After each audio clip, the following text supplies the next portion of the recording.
Welcome to our next episode of Principles of Microeconomics. Today we are in Chapter 13, learning about oligopoly and strategic behavior.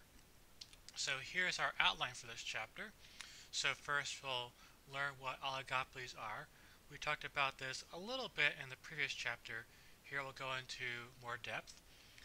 Then we'll go and look at game theory. So a lot of people ask me, why do economists study games? How is things like chess or other board games related to economic theory?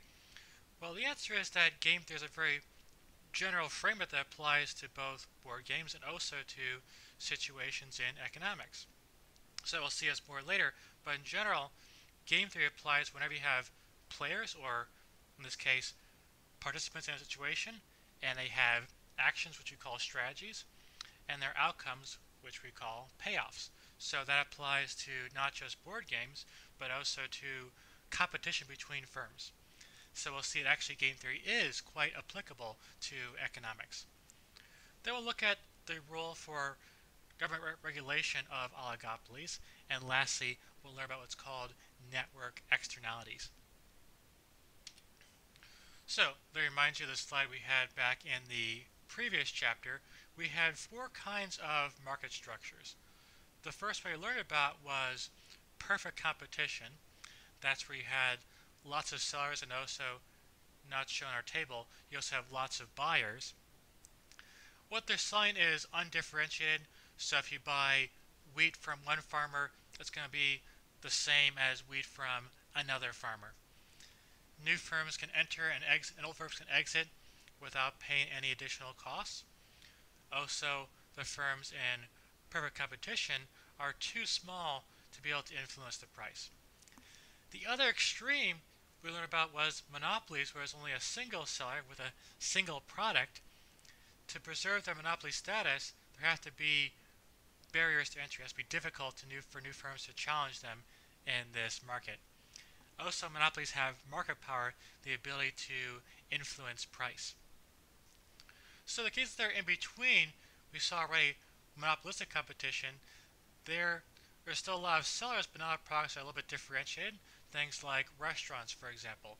They're not all the same, so there is differentiation, and that's more like monopolistic competition and not perfect competition.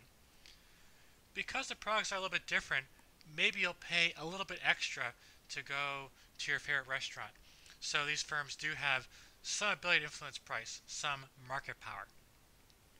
So the next part in this progression is oligopolies, which we'll study in this chapter. Here there's only a handful of major sellers, and their products are a little bit different. And oligopolies, because there's so few of them, there are barriers to entry.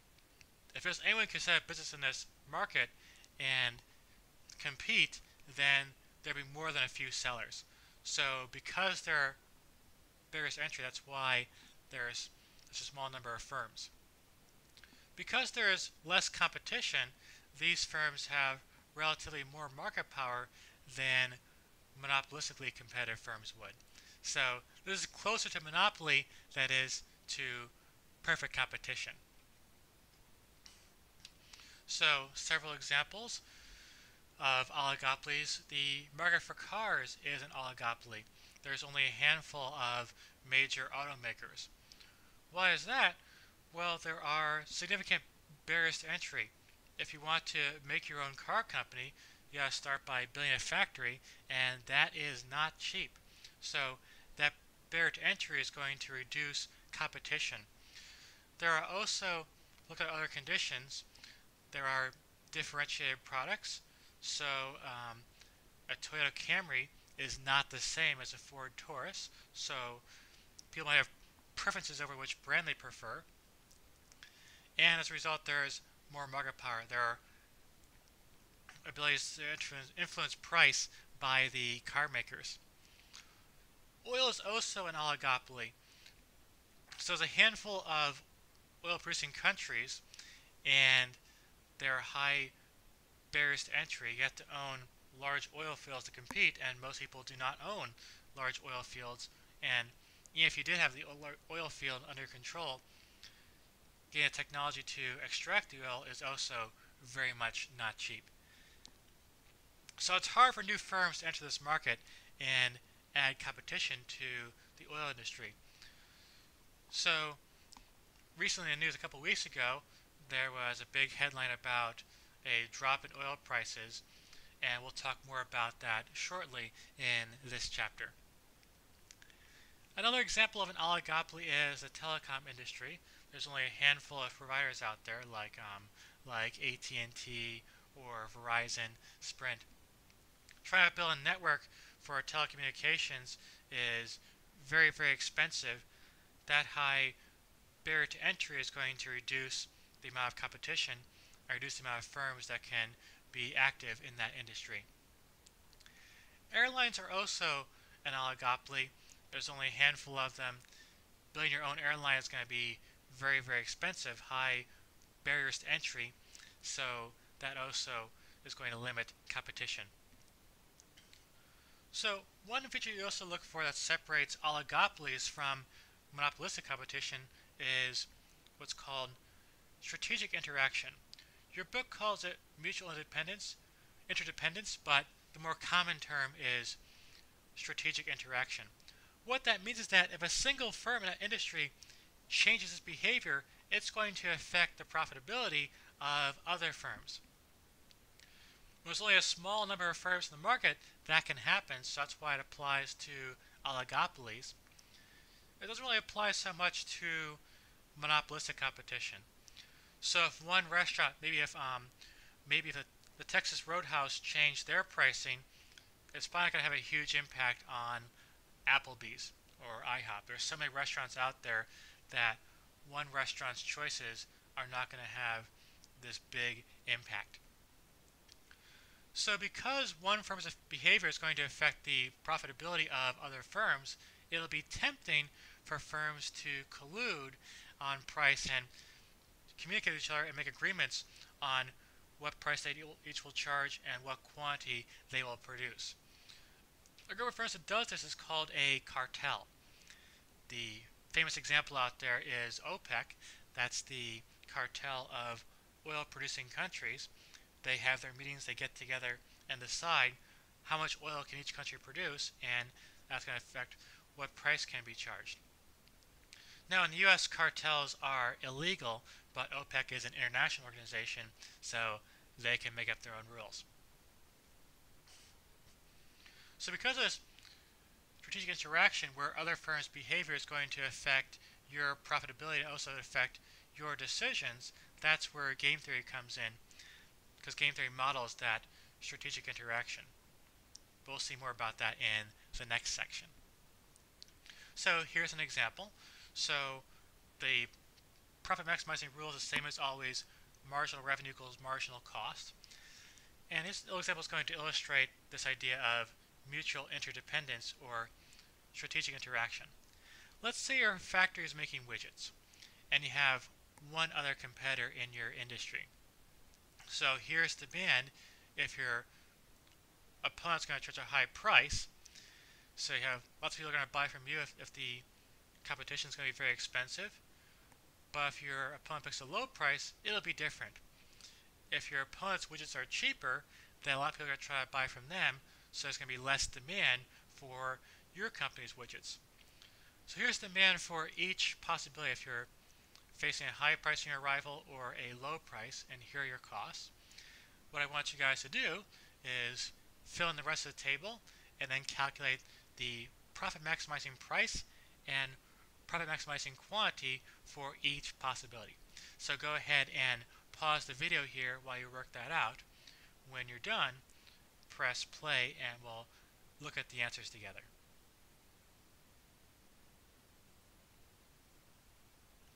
Alright, I'm assuming you finished the problem, so let's go on. First step, let's find total revenue. Total revenue is always price times quantity. So 50 times 0 is going to be 0. 40 times 1,000 is going to be 40,000. 30 times 2,000 is 60,000, so that's how I got this column. For the other possibility where your rival is charging a low price here's what's going to happen. 50 times 0 is still 0. 40 times 600 is going to be 24,000. And 30 times 1200 is going to be 36,000. So now we're going to calculate marginal revenue and marginal cost. We know that marginal revenue is going to be the change in total revenue. So here we went from 0 to 40,000.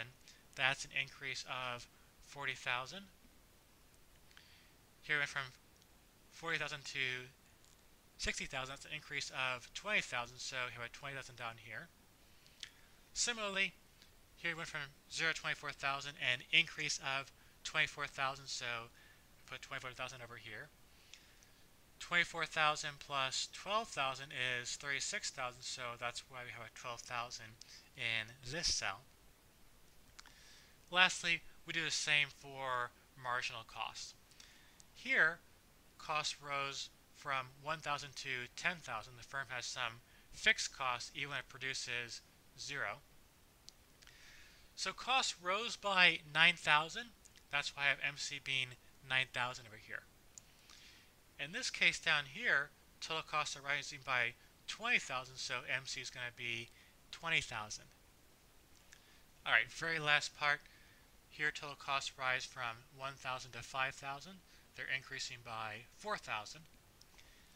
And up down here, they went from 5,000 to 17,000.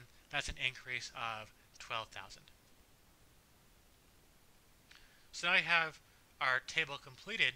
We want to find profit maximizing price and profit maximizing quantity.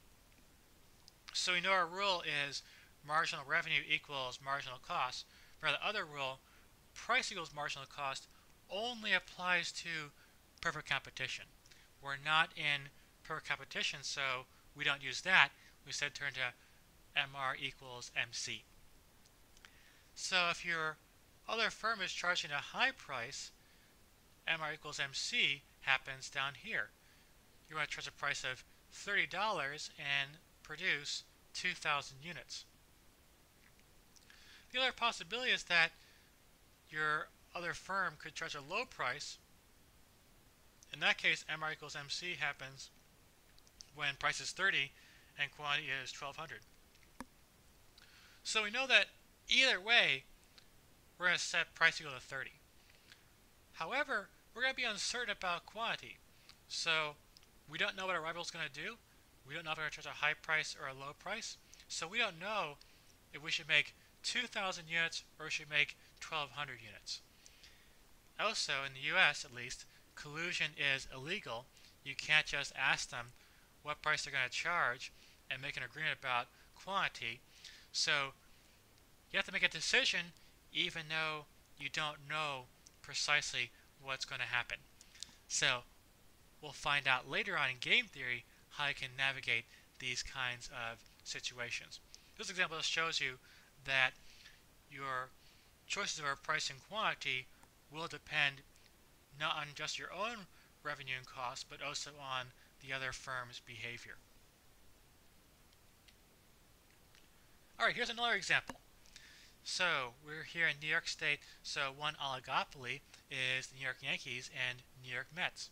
So if you're watching baseball and you're in New York City, it's going to be one of those two teams. So those two teams control that market. So I spent the last 4 years in Missouri. I'm not from the New York area. So in the rest of the country, a lot of people don't like the New York Yankees. When I came here, I was kind of surprised that some people actually would wear Yankees hats or Yankees gear. But I guess things are different out here. So I'm not sure what team is your favorite team. Let's say there's your team, there's also the other team. Your team is price P, so pick whichever one you like more, and we'll call the other team's price other for their tickets. So as you can see here, there is strategic interaction, and the demand curve depends upon not just your own price and quantity, but also on the price that the other team is charging. So your marginal cost will be quite low. MC is 10. That's because if you've already built the stadium, the marginal cost of letting one more person in there is going to be pretty low. So to keep our example simple, let's say the other team is going to charge one of two prices. They can charge $200 or they can charge $400. Now, of course, it can be more complicated with a wider range of possibilities. You could explore it later, but we'll just keep things simple so you guys get the basic idea. If you want to see more complex examples, go on and take Intermediate Micro. So let's go back over here. We said if their price is $200, you can plug it into our demand curve to find out what demand is going to be in that case. So if P other is 200, price is 1,000 plus 0.5 times 200. That's going to be 100, so 1,100 minus 0.1 Q. Alternatively, they could have the price of $400. You could plug in 400 over here. Half of 400 is 200.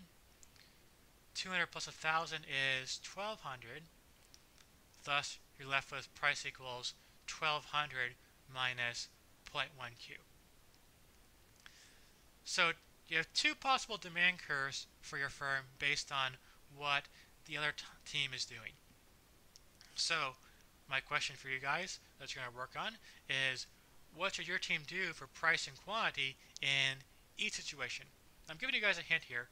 I mentioned this result earlier, but I just want to make sure we're all clear and give you this reminder. We know the product maximization rule is MR equals MC. We also know that when demand is linear, and these demand curves are indeed linear, then the intercept of the MR curve is going to be the same, but it'll have double the slope. So go ahead and pause the video, work this example for both possibilities, and then when you're ready, press play.